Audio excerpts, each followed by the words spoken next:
The earliest story mentioned in Baqarah is the story of Adam alayhi salam, and the battle between. Essentially, there are two camps. There's the side of the angels and there's the side of the shayateen, right?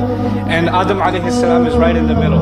And the children of Adam will have to choose whether they will choose the side of the angels or the side of the shayateen. That's what's going to have to happen. Then the story moves forward and Allah gives us a very long history of the Jewish people, the Banu Israel. And as He mentions that story, He basically describes how they were given revelation. And they were told how to choose the right side, but ended up following the way of the shayateen. And when they failed, Allah reminded them that this job of theirs is not just because they're children of Israel, they're actually children of Ibrahim. So the next story in the surah is not the Banu Israel, it goes back to Ibrahim alayhi salam. Because they were supposed to be like their father, Ibrahim. The first story was which one, you tell me? Adam alayhi salam. Adam alayhi salam was tested, yes or no? He was tested. Banu Israel is the second story, right? Were they tested, yes or no? They were tested. Ibrahim alayhi salam is the third story. Are they tested? Is he tested, yes or no? Yes. 3 stories, and in all of them, the main characters are tested, yes? In the case of Adam alayhi salam, did he pass the test or did he fail the test? He failed the test. They ate from the tree. But he can make it up later by doing istighfar, right? He apologized. The second story is the Israelites. Did they pass the test or they failed the test? They failed the test and they didn't apologize. What's the third story that I mentioned? Ibrahim. Did he pass the test or fail the test?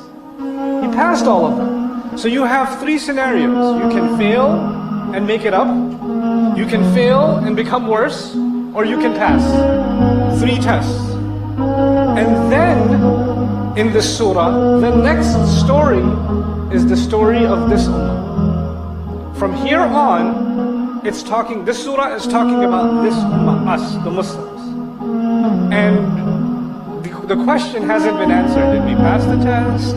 Did we fail the test? Are we going to recover from the... Well, the reason we're mentioned here is because now 3 case studies are there before us.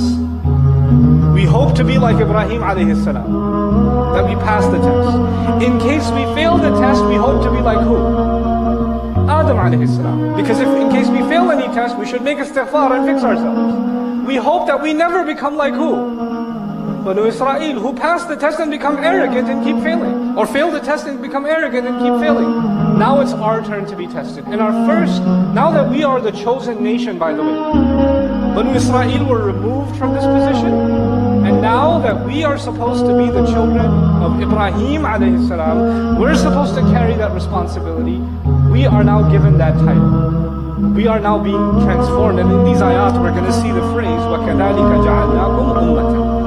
That is how we made you into an ummah. You are now the nation. The Muslims see themselves as the continuation of the same battle that started with Adam alayhi salam. The battle between the side of the angels and the side of the shayateen. We are actually the final soldiers in that battle.